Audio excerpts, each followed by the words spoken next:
अस्सलाम वालेकुम friends, welcome back to my YouTube channel daily tips with Asma. आज की इस वीडियो में हम आपको बताएंगे रमीज़ नाम का मतलब क्या है। रमीज़ नाम का शुमार लड़कों के नामों में होता है।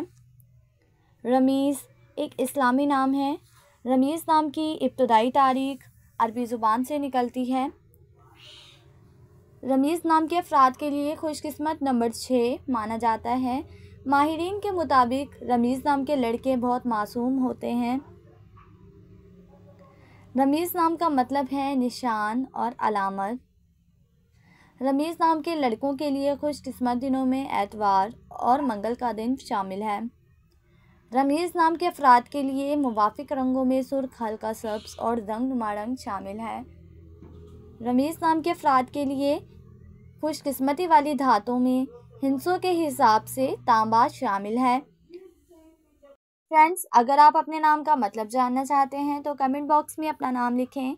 इंशाल्लाह हम आपके नाम की वीडियो ज़रूर बनाएंगे। Thanks for watching. अल्लाह हाफिज़।